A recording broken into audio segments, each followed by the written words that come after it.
Action. And. Wait, where did... Oh, this. Holy night. You know that one? Carmen. Oh, holy night. Carmen? Cartman. Oh, yeah. And. Is that how he starts it? Yeah. Okay, yeah, I'll go. And. Holy night. Yeah, let me see this one. I don't know how... Oh, goodness. Just rubbed it right off. Oh. We'll have to guess. I don't know how I saw that, because I've seen hardly any. Maybe somebody showed me that specifically. I think my dad showed me that, and then Oh, really? he just showed it to the family. He was like, this is something that everybody needs to know about. Needs to know. Needs to see. Okay, I'm going to numb these two. Do those, numb that, do that, like that, okay? And numb this one, even if we don't get to it? No, just after. Oh, okay. I mean, I'm going to do these two, numbing them right now. So stick it. Caramba. Burn it. Is that what you normally say to the patients? Yeah. Stick it. If somebody comes into the ER, here, oh wait, stick. Are they still called patients? Yeah. Okay. There wasn't like an emergency patient name? No. You're like, be patient. I know it's an emergency. Yeah. Simmer down now. Is that the history from that word? Patient? Yeah. Yeah, I don't know. It's probably something like that, right? Somehow, like to... I don't know. What would it even... I'll be patient, but it's an emergency. Okay.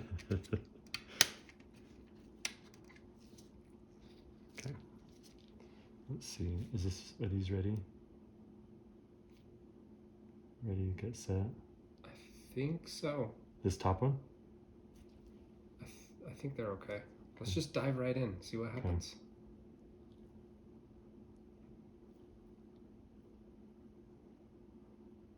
So, side question. The pain scale is mostly, I mean, from the books that I've read and from doctors that I've spoken to, it's mostly to see the change in pain, right? I think it's most useful for that, yeah, because pain is subjective. Right. So someone says, I'm feeling an 8, and then later on you want them to report that they're feeling a 6, or you want to know that the pain is going down. Yeah. What I don't understand is often, like for example, when I went to the physical therapist today, they always ask for the pain scale. And I mean, the first time I went there was last week, and they asked for the pain scale. And I suppose they may have marked it down. Yeah. But the way that they were asking it was like, not, we're going to use this in the future. It was like, tell us how painful it is now so we can address the problem, sort of a thing. Which, that's not really what it's meant for. Like just knowing how painful things are right now. Yeah. Which I suppose that's, I mean, you could ask someone how much pain they have just to know whether or not it's a serious thing. How much they're feeling, yeah. Yeah, but yeah, from what I understood, that was meant to be a measurement of pain over time. Yeah, in the ER, they check it multiple times to see if the medicine is helping or like. Ooh, that's another side question. How often do you have people that have immediate bad reactions to pain medication? Bad reactions? Yeah. Not very often. And what about just any reactions, like itching or something? I mean, sometimes with like morphine or something, people will get itchy. But even that's not super common. I mean, it happens though.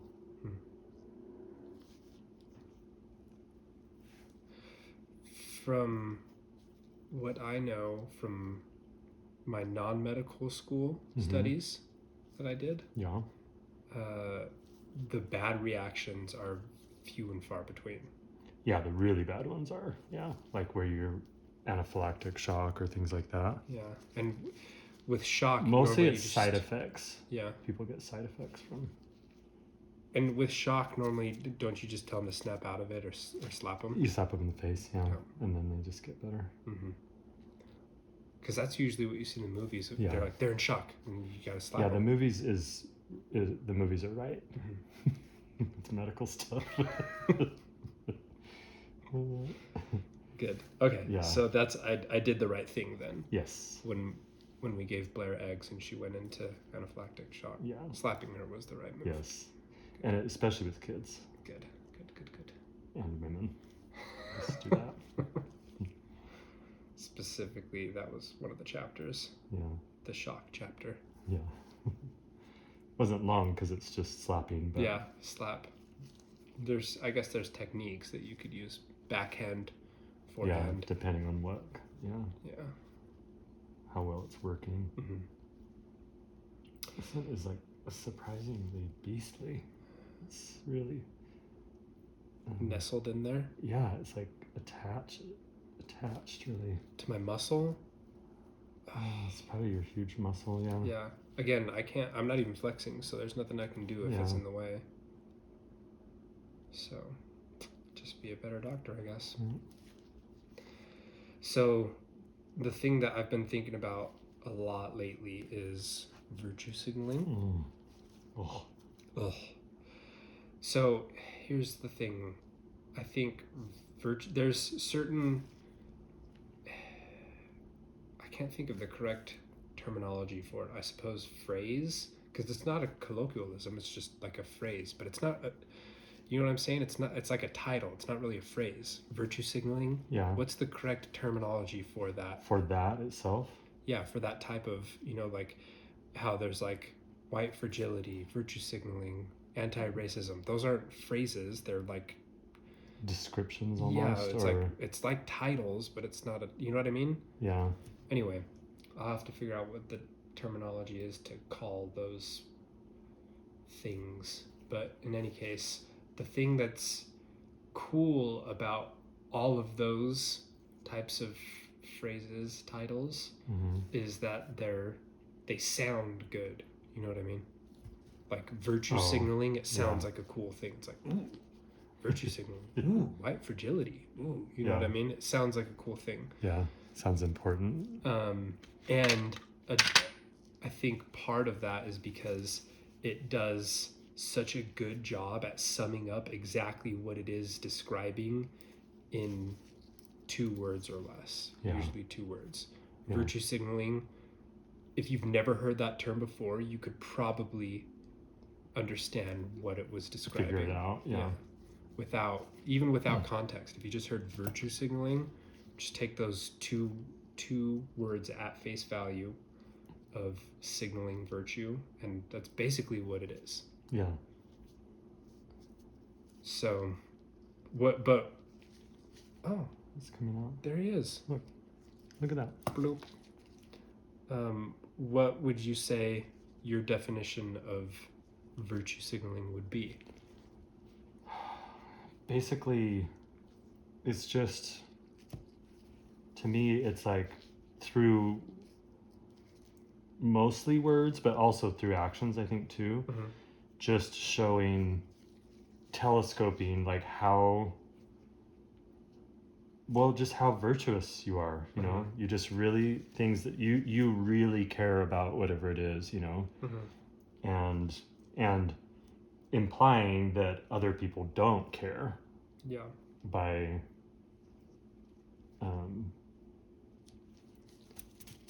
their lack of by their not doing it or saying it or whatever it is.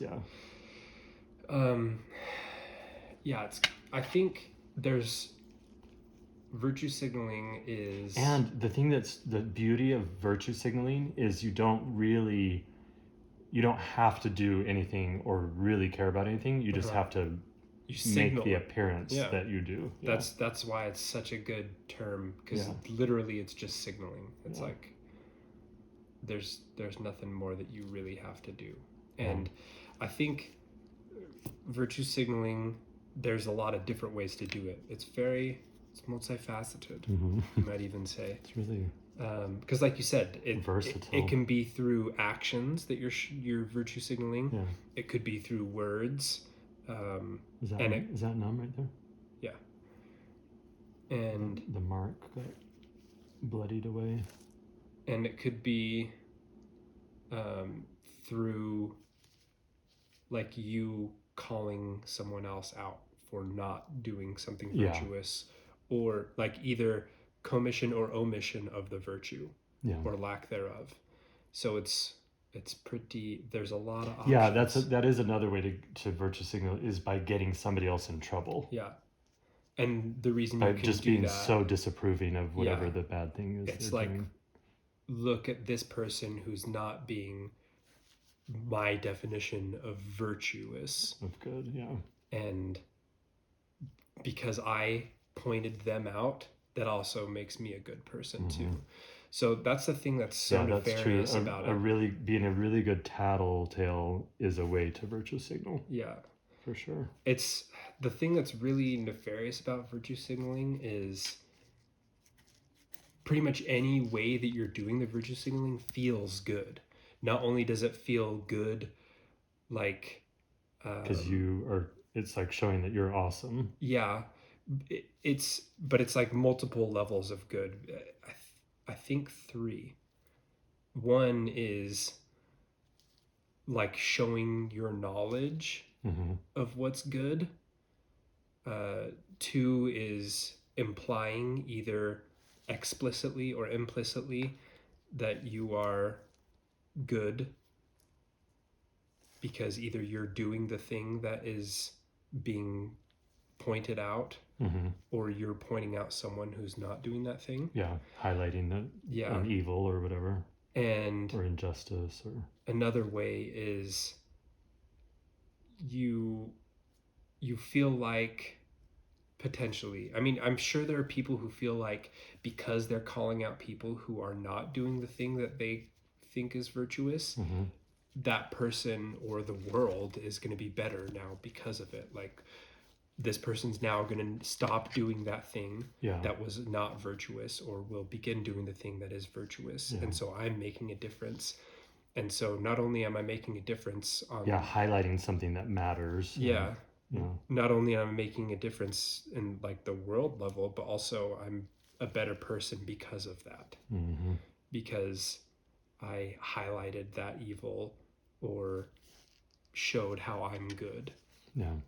It's like there's just so many interesting things behind virtue signaling. And I think a really good example of virtue signaling that seems really benign was there was a friend I had who took a picture of by themselves in their car after the election, and when it was official that Biden was going to be president.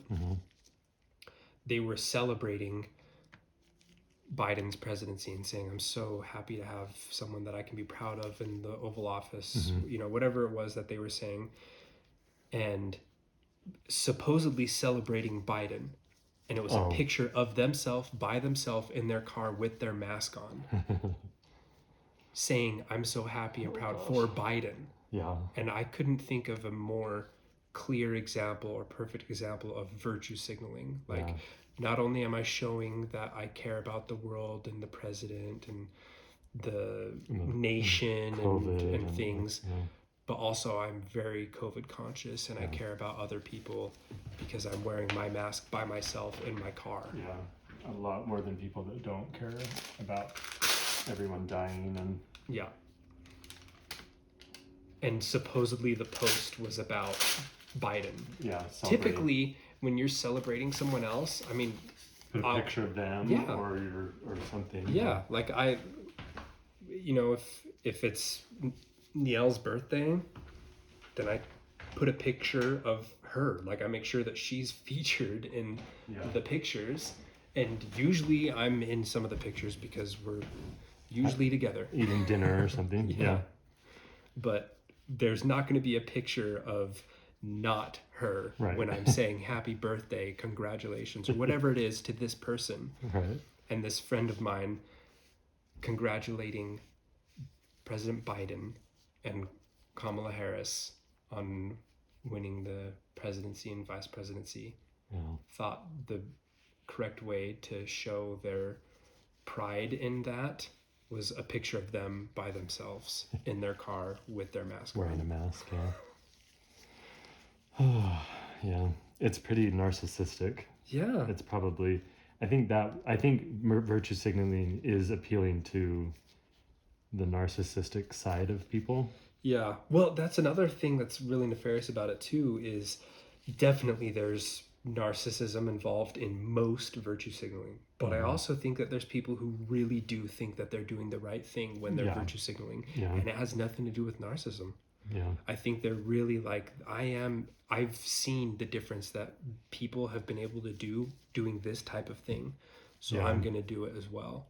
Yeah. And, you know, they really think that it's the correct thing, and it's just virtue signaling.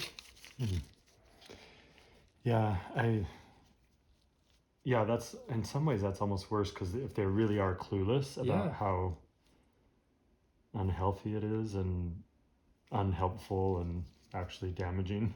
Yeah. Well, why do you think virtue signaling, like, what are some ways you think that it is damaging? I just feel like it's, for one thing, it's usually done in a very impersonal way. Like, if they think they're trying to actually help somebody or something, you know, somebody that's not doing the right thing, or is doing something wrong, then virtue signaling isn't the way to actually make a difference with a person. Like, it just makes people mad, you know. Yeah. Or makes it causes a disconnect rather than a connection between people. Well, being devil's advocate, because I agree that it's not the right way to go about it, but playing the devil's advocate, couldn't you argue that being called out in public is a way to show other people, look, if you're not acting in the way that is virtuous, you're at risk of being called out in public like this person who's made an example of. So it could deter other people from making that same mistake because they don't want to get called out in public as well. And it could have I would say effect. being called out in public would be a last resort. So I would say if somebody really thinks a behavior needs to change, or that somebody has got to do something different, you have to do that on a person-to-person level, I think. And I don't think that what it does is just it furthers divide, I think. So somebody who doesn't agree with whatever that person's virtue signaling sees it, and it just makes them even madder and less likely to do or not do whatever that is, and to just, you know, call it cancel culture or whatever. Whereas if what could be useful, if somebody really feels like there's something wrong, and that somebody, like a friend of theirs, is not doing the right thing, or doing something that isn't good, then it's just like tattling instead of going and talking to someone, like talking to your boss instead, or, you know. Which, if it doesn't work, if you've tried that already and it doesn't work, then that's different, right? Like, you know, then you have fewer options. I almost feel like this probably needs at least one stitch. I don't think we can just do, these two are a little too gaping a little bit.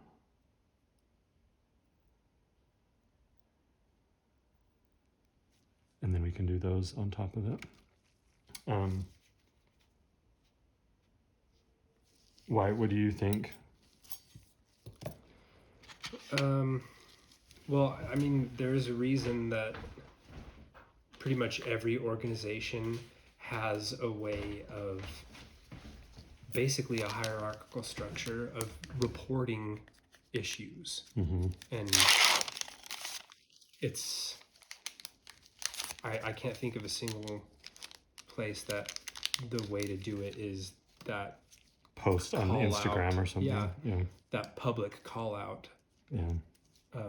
version of virtue signaling, because the negatives far outweigh the positives, because it is, like I said, it is possible that a public demonstration, It's really just public shaming is basically what it is. yeah, and it is possible that that might deter other people from making that same mistake, but that's also assuming that it actually is a mistake, right? That they are correct in whatever they're and I think that's signaling about. That's a big reason why most, if not all, organizations have a way to bring up any problems that you have with, say, a coworker, for example. You don't just in a meeting say, Steve has been doing this thing and this is the time to bring it up.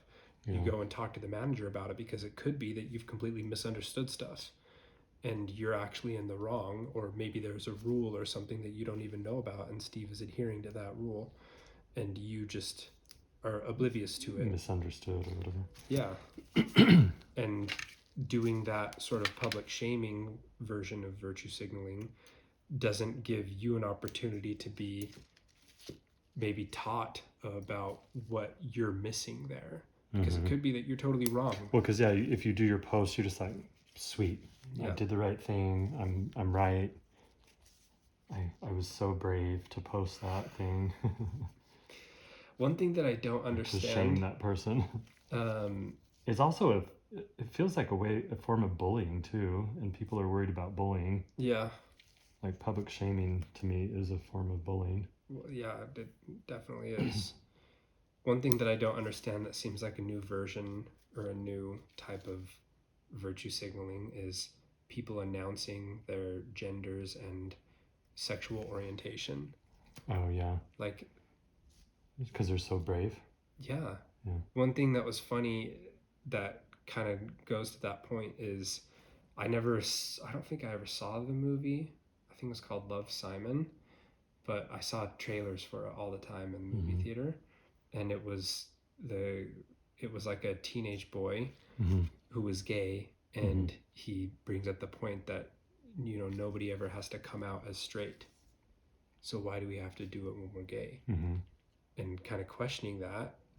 I think maybe an argument for why people need to announce their sexuality is it helps people be more open to whatever it is, because obviously there's been a history of discrimination. Discrimination, or what's the word I'm looking for? Like looking down on anything other than heterosexual attraction. Yeah. So I could maybe see an argument for that, but it's so far beyond acceptance now. It's like shoving down your throat of people's sexual orientation. And it's like, guess what? Unless I'm attracted to you and there's a possibility that I could maybe date you, I don't care about what your sexual orientation is. Right. So why do you want to announce it to everyone, or your gender? Like, why does everybody need to know? Like, I don't care that I've never made a post saying, guess what? I'm a heterosexual male. Yeah. Everyone needs to address me as such. Like, well, and like you said, if somebody is interested in you, then it kind of doesn't matter. Either they like you and want to go on a date with you, and you can see if you like them. Like, it doesn't, I don't know. The thing that I've never understood is, I in one sense, I understand, like, a long time ago when people were, like, loud and proud, because there were people dealing with genuine discrimination and whatever. But, like, to me, they say at the same time, it doesn't make sense, because you're saying, well, I was born this way, this is just who I am. So it's not an actual accomplishment. Like it's a different,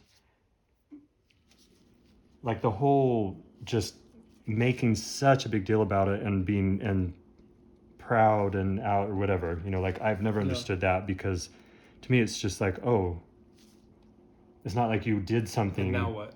Right. It's not like you accomplished something and Yeah. did whatever. That formerly, when it was probably a much bigger deal to actually for people to say that, and you know, like then I get that it was, but if anything, it's more just like a relief, probably. Yeah. You know? And at the time, like I was saying, it was more about garnering acceptance of that in society. I feel like we've gotten to the point where most people, if someone says I'm gay, it's like, okay, whatever. Right. It doesn't, like, right. And so then it's like just move on. Yeah. Like, It's like if my buddy says, hey, guess what? I'm straight. I'm like, okay, I'm not. Where are we gonna eat lunch? Yeah, I'm not gonna do anything different now that I have that information. Right. And like announcing to the whole world your pronouns, like, why does the whole world need to know that? 99.9% of the world is never going to interact with you, so they don't even need to know that information. So it doesn't even matter. It's just virtue signaling, like, look, this is how aware of the woke situation I am, that I'm letting people know my pronouns. And that is, in certain cases, that's also very narcissistic. Yeah. It's just like the whole world has to know my pronouns. It's like, well, pretty much the whole world doesn't care. Like, not, no offense, but like they don't know, nobody knows you. And nobody needs to know those, because they're never going to interact with you. Right. The only reason that you would possibly need to know someone's pronouns is if you were going to interact with them, or if you're writing about them. Right. And in that case, they can sleuth it out. Yeah. Otherwise, there's literally no reason at this point to point out your sexual orientation and your pronouns to the whole world, because it's just virtue signaling. Yep. Because you're just so stinking woke. Yeah. Compared to everybody else. Okay. Well, I think that's gonna work. All right, now. It seems so funny that a way to show that you're woke is by saying your pronouns. Like, of all of the things, you can tell that I'm woke because I let you know what my pronouns are. This is like the pinch in your back of the arm place of numbing medicine. I'll do it from this side. It'll be a little bit better. Okay, stick. Ugh. Is that just what it feels like? Yeah. Stop pinching me. Okay. For some reason, I looked at this. Povidone? Yeah, and thought provolone. Delicious. It must be the numbing that's getting into my brain. Yeah. It's seeping. I think maybe because of the R right there. Oh, and I just put that there and it's provolone. Or it's like that restaurant in Orem that looks like Korihor, but it's Kohinoor. Oh, yes. Nobody helped them when they were putting a restaurant in Orem, Utah to know that that was not the exact name. That was a horrible choice. Yeah.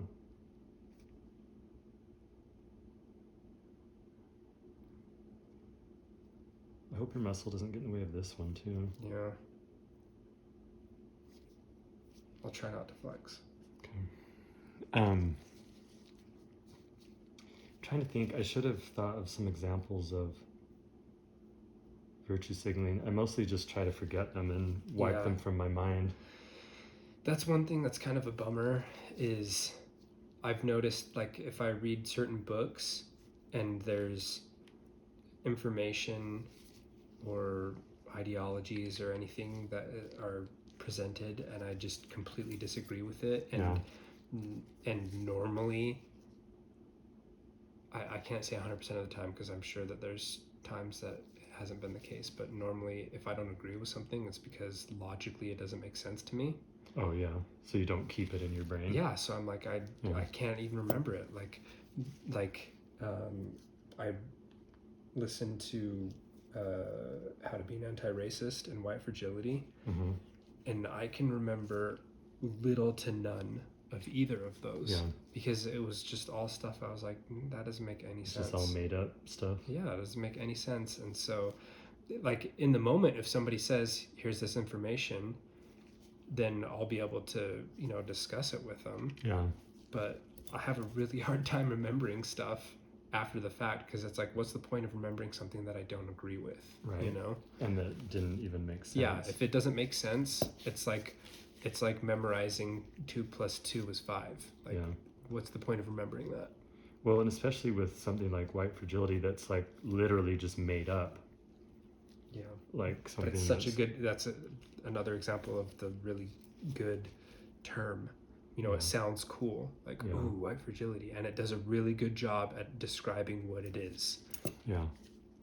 In the title of it.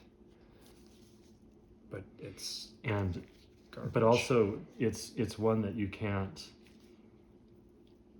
escape. Like if you say that it's dumb, it's literally because you're fragile. Yeah. Like you're trying to escape your fragility. Yeah. By saying and so that it's dumb. There's no. That's one thing that's so frustrating about it, is there's no, like, you can only lose on a topic like that if you're white. Like there's no, because they'll just say, oh well, that's just you being defensive, or that's you being fragile, that's you can't handle the.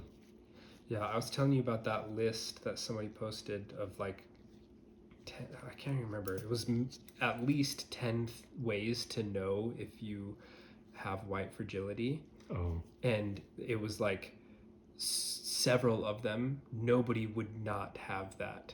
You know what I mean? It was like, do you breathe air? Like, well, sort of a thing. Yeah. Like, obviously that wasn't it, but it was like, basically to that extent. Like, have you ever felt uncomfortable around people of other races? And it's like, well, yeah, because I feel uncomfortable around people I don't know. Yeah. Or in a new culture, or whatever. Like, it's not because of their race. Yeah. Like, if it's... Or it's a big city, and I've never been to a big city. Yeah. And there can be all kinds of reasons. So, 100% of the time, people have to say yes to that, because at some point, they've been in a situation where they felt uncomfortable, and it happened to be that there were people of other race there. Yeah. And it's not specifically because of the race. It could be any number of factors that made them feel uncomfortable. Yeah. I don't feel comfortable in crowds, so guess what? In crowds, there's typically going to be other races. Right. And if you were in a giant crowd in a city that was predominantly another race, then... Yeah. Although, ironically, in China, I always felt very comfortable. Oh, yeah? Yeah. I don't know what it was. Never felt like...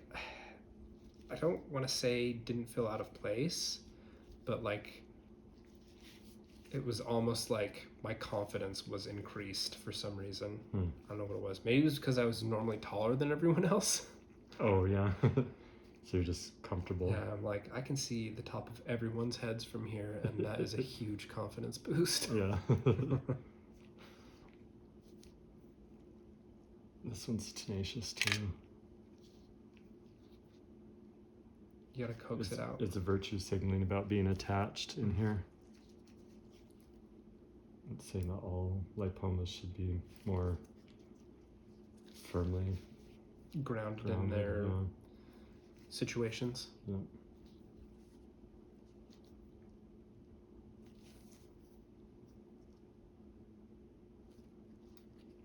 Yeah, I haven't even read those books you talked about, because I just don't know if I could even... It was tough. Even it was tough to get just through. Scream at it the whole time. It was definitely tough to get through. Can you imagine a book club on that? I mean, the only book club that would have it would be Virtue Signaling Central anyway. Yeah, so it would already be hideous. Yeah, and it would be like a contest of who could do the most virtuous signaling. And just like be the most honest about how fragile they were. Yeah. If it were white people there. And like showing the tally of how many times they cried while reading the book. Oh,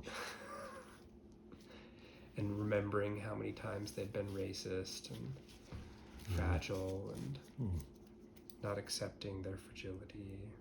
Even to this day, I'm still trying to fight my fragility. Find it or fight it? Fight it. Oh. Yeah, because that's why you forgot the book. Mm-hmm. Because you're so fragile. The only way that I could escape my fragility was by ignoring it. Yeah. I'm so bad with names, I can never remember them, but there's a couple of professors that I was telling you about that put out fake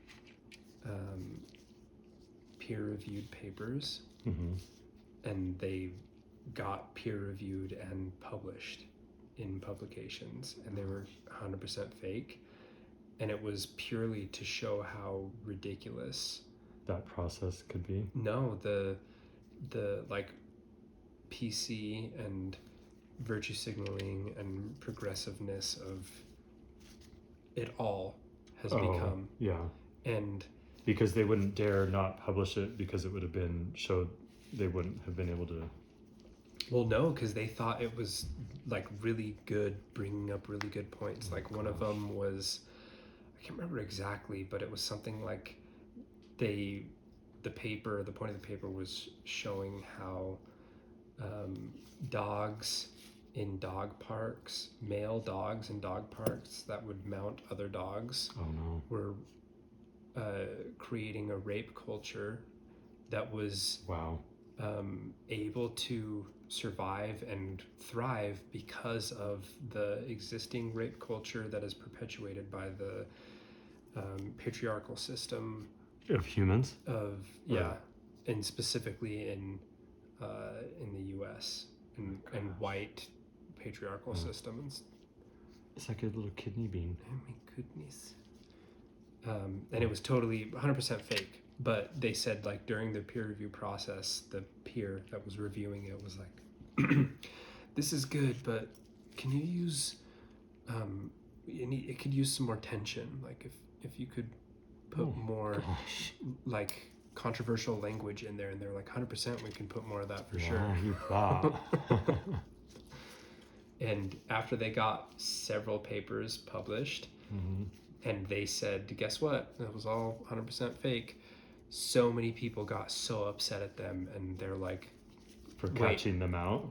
Yeah, like, wait, you're upset at us because you were a dummy and fell for this ridiculous. Yes, and you peer reviewed this paper and okayed it, and you're upset at us because you're an idiot.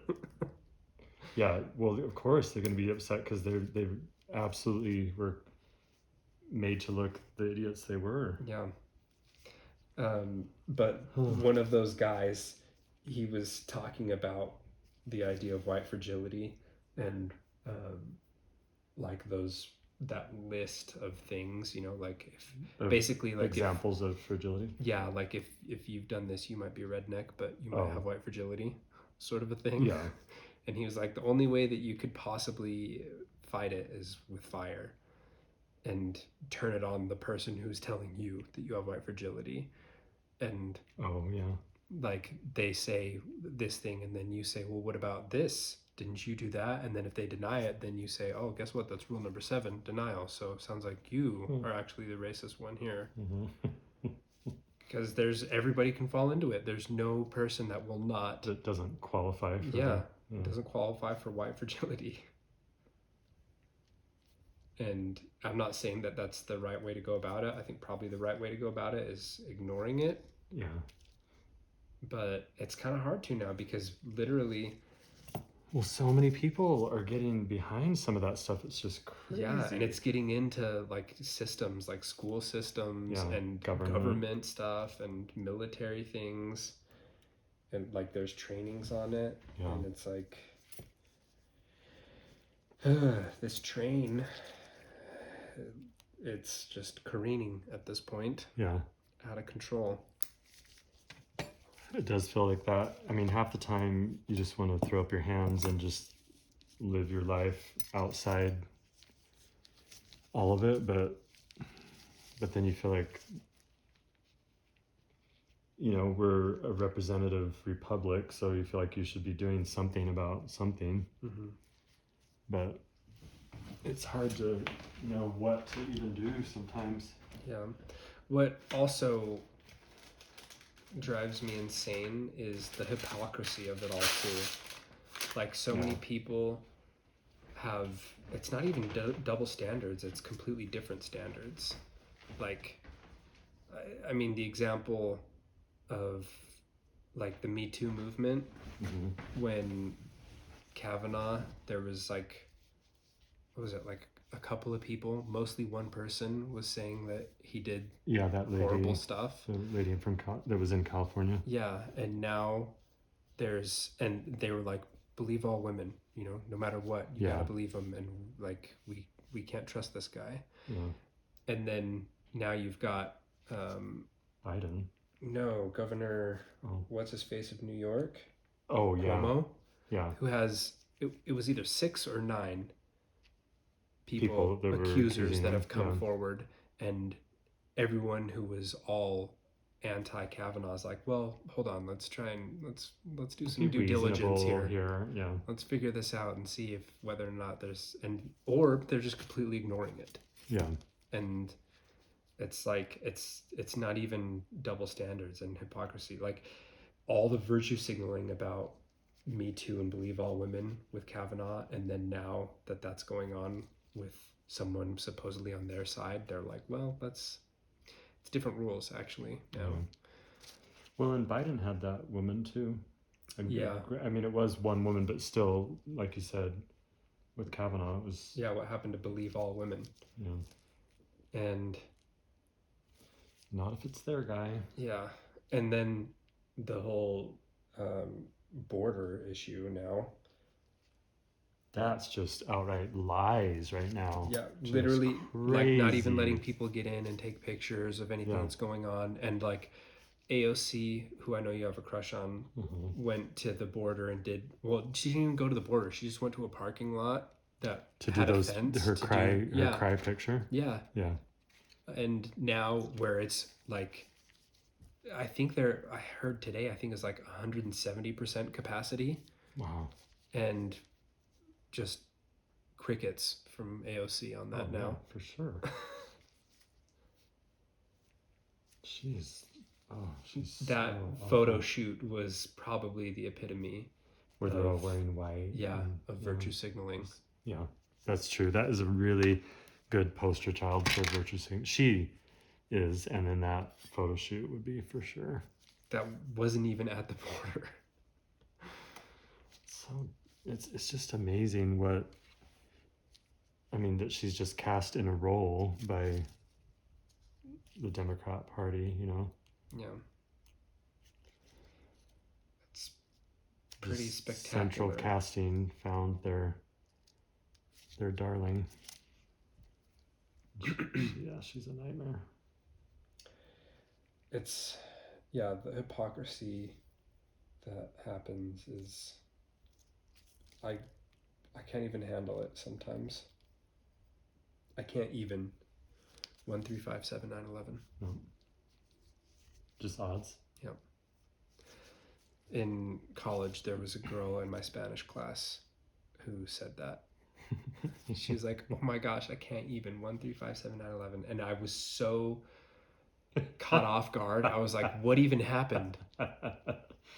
Is this real life right now? That really, it literally took me like a solid 5 seconds to figure out what she was doing. And I was like, because when she started spouting out numbers, I was like, what is happening? That's good. Okay, let's look at this other thing. Okay, screw it. Let's see. This one right here. A nice little mound. Yeah, here, try to... There. A wee mound. It kind of moves when you rotate. Flatten it out. Okay, come this way again. Yeah, it's a little bit over here. Nope. The book that I listened to recently that was very good, it's called The Madness of Crowds. Oh, I'm listening to that right now. Yeah. write us right now. Douglas Murray. I don't even know, but it's good. Oh wait, stick. Yeah. Yeah. He was really smart how he started the book, like with that story about the ox. I can't remember. How it was in the introduction or preface or something, where this guy who, I think it was a guy who thought crowds were stupid, which is true in the sense of like a mob. Mm-hmm. They are brainless, you know. Mm-hmm. But he went to the like county fair kind of thing, Mm-hmm. and there was a competition to see if they could guess the weight of the ox after it was dressed, like slaughtered and all processed. Dressed in a suit. Yeah, and anyway, so it was hundreds of people gave their guess, and when they took the mean, I think it was the mean of that, they were like within 1 pound of the actual weight, because they all were making decisions separately. He said if it's consensus, it's not the same thing. But if it's all separate, but then you group all of that information, then the crowds are smart. Yeah. If everybody was there listening to other people say their guess. Yeah, that changes it. Yeah, because you're like, I was thinking 700, but this guy's saying 12,000. Right, so I'm gonna change it. Maybe a little bit. I'll split the difference. Yeah. Yeah, I can't remember that. Yeah, it's probably because it was in the very, very beginning, and I just started that book. Yeah, it's very good, and I'm glad that he not read it. What is it called? I mean, he read it, but it's actually him who is narrating it. Narrating. That's the word I was looking for. It's definitely books are better when the authors narrate them. Yeah, as long as they're good at it. Some of them, but yeah, because they know what they can get the point across the way that they meant it. Yeah, and like they can put the emphasis where they want it and stuff. Yeah. Also, I've been listening to, I listen to a lot of books, and it's surprising how many words get mispronounced and get through. Oh, yeah. A word that you know in your vocabulary that they never knew. Often it's like French words that we use in English vocabulary. Mm-hmm. But, I mean, I feel like there was one, it was something like coup de grace. And the person read it and said, like, coup de grace or something. Oh, yeah. And you're just like, you're stupid. You fool. Don't even know the history. The herstory.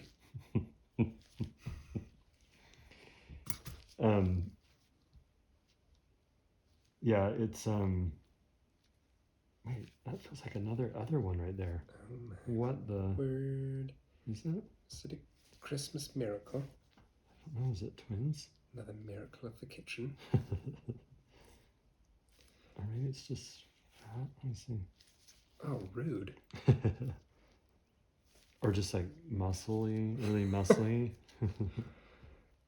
The thing that I also liked about the book is the crowds one? Yeah. He does a really good job at giving context around each of the things that he's talking about. Oh, yeah. Kind of setting up the stage and not just, jumping into something and assuming you know what's going on there. Yeah. He sets the stage really well and then explains. He's just really good at doing what he does. Yeah. And it's, especially when he's talking about LGBTQ and the relations of the different members of the different letters. Oh, how it's really just cross sectional, but not. I haven't gotten to that part, but he himself is homosexual. Oh, and so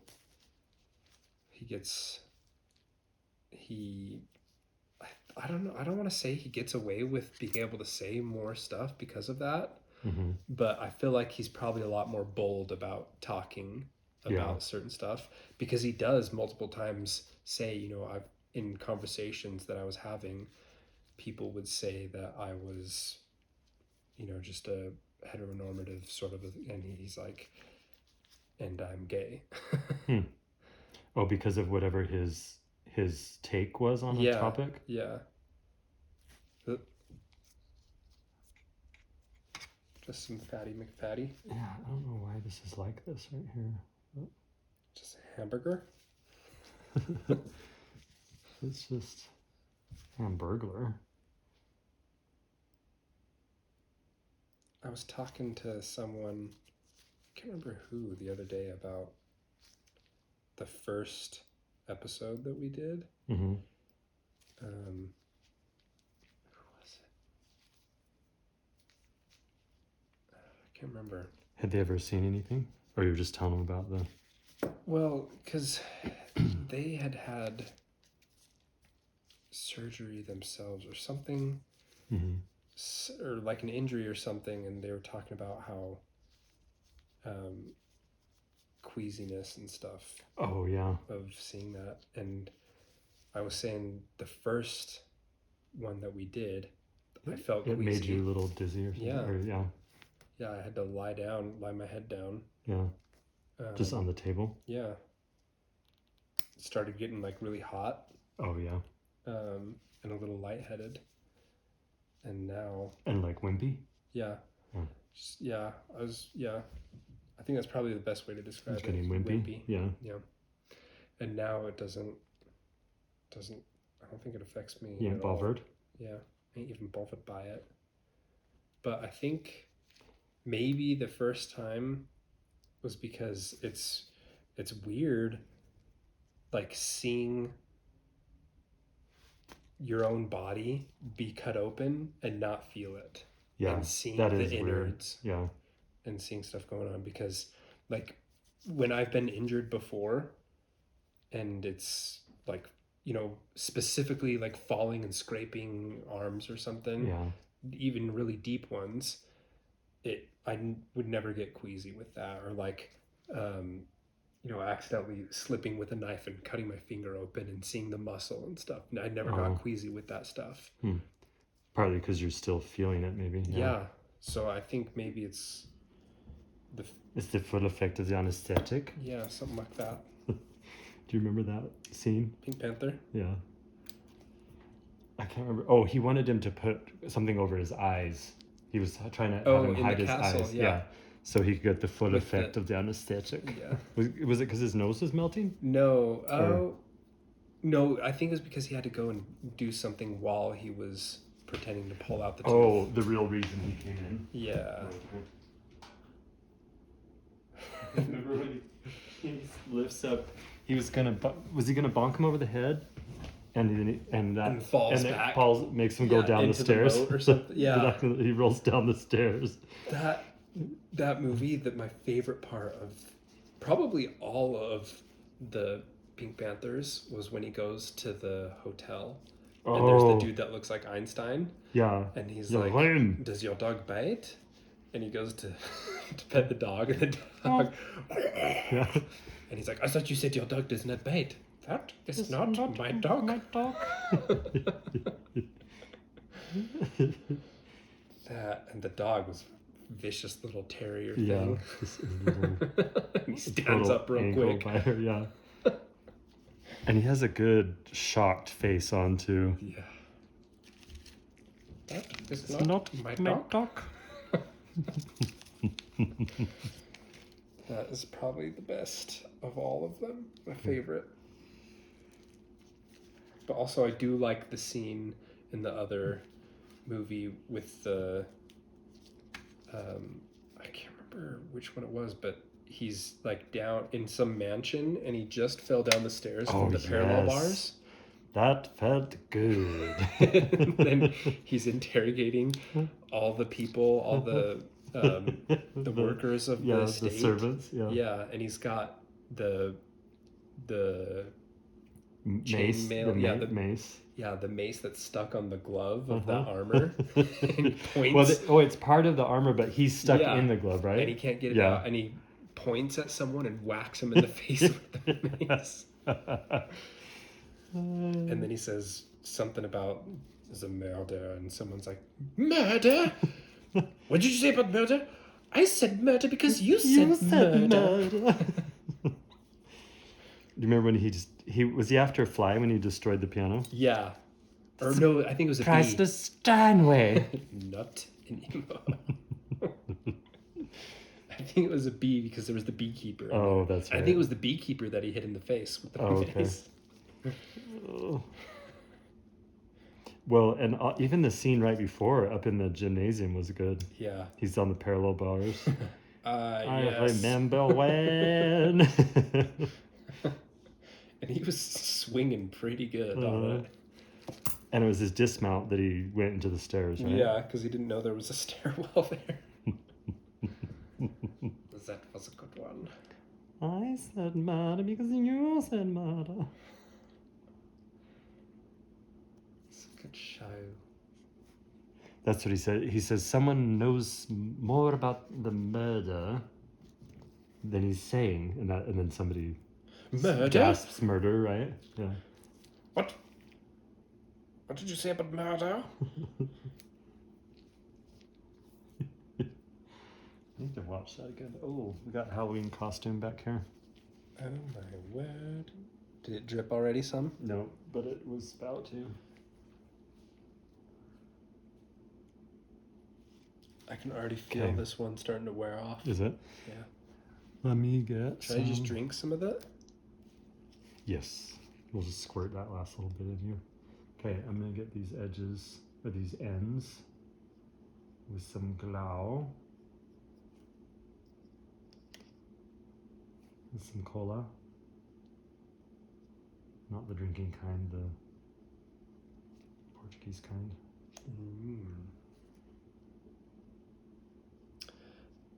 I am not a fan of any type of diet soda. Yeah, but because you can taste it for one thing. It tastes gross. Taste all the aspartame. Diet, yeah.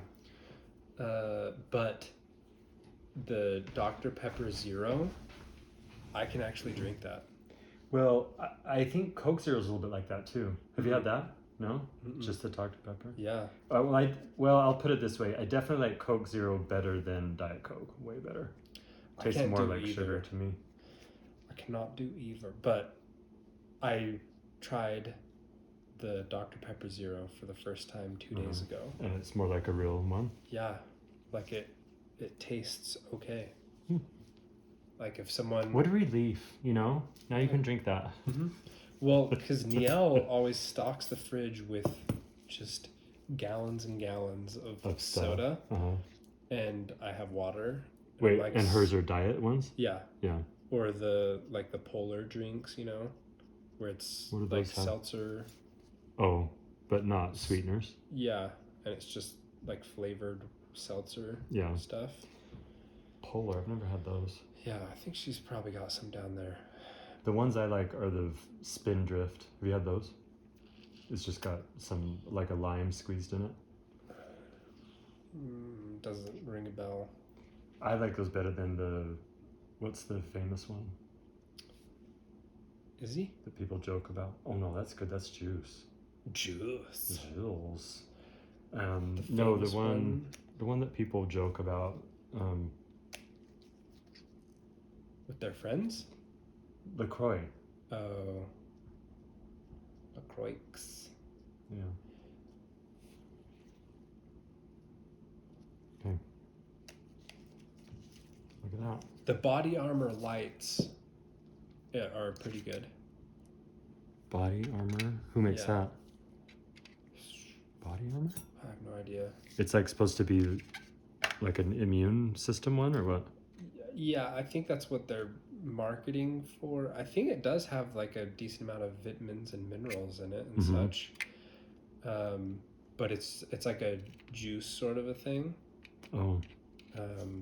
But the not lights ones have lots of sugar. But the light ones... If it's just regular Body Armor? Yeah. Oh. But the light ones, they taste pretty dang good. And normally any light stuff tastes disgusting to me as well. Yeah. Do you know my worst thing of all the sweeteners is stevia? Is it? I can't, like, I would be able to drink a Diet Coke before I could drink a stevia drink. For some reason, it just gives the awful... It's mostly an aftertaste, but it's even the taste, too. There was a stevia craze for a while there. Yeah. Yeah, and they still make drinks out of it. I mean, I guess if you had a drink where it just completely... Something somehow covered up the... I don't think it can, though. Acid or something? It's just the weird taste of stevia. I don't know. That one is like a little ball. Yeah. We didn't come up with any names. Oh my gosh. Oh my Fab word. Four. It's quadruplets, so. Yeah, I'm definitely gonna have to take some Drogas. Yeah. Pronto, post haste. Yeah. Okay, I think the... Well, let's do this. Let's put this over... Band-Aid over that just one. because that one is gonna... It's hard for you to see it, and it was trying to... Wants to keep gushing. I think it stopped, but I don't know. Might ooze. Yeah, whilst I'm moving in my bead. Where's this separation supposed to be in it? Do you want me to get my nail in it? Could try. Maybe these ones, some of them don't really have them. Oh, it's We just there. have to cut it open. I can see it.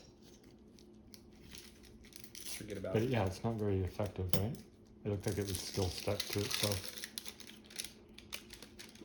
So I'm gonna do it the other direction. You thought I was doing one direction, but I'm doing the other. And these are for nose hairs. Yeah. Let's see. Well, we can just cover these up anyway. Oh, I don't see why not. Oh, I think maybe that's the one that I was right there. Wee little guy. You're just a treasure trove. Never ending. It would be interesting to know how much weight of lipomas my body has. I feel confident that it's a couple pounds. Really? Because I have some pretty big ones, like in my lower back and thighs Yeah. and mid back. What about this one? Might as well. I'd say like 2-3 pounds. Well, I mean, maybe, because fat is pretty heavy. I mean, you know, it's dense. Yeah. Is that gonna work? Okay. That'll do. Okay, there are your body parts. That one is funny.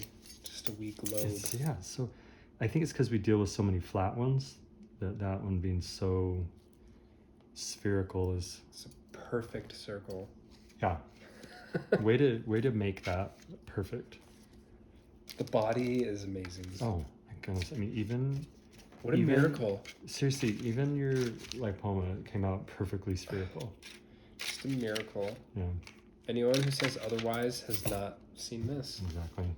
The body is a miracle. It is. Body is a wonderland. Mm-hmm. A miraculous wonderland. Okay. Good job.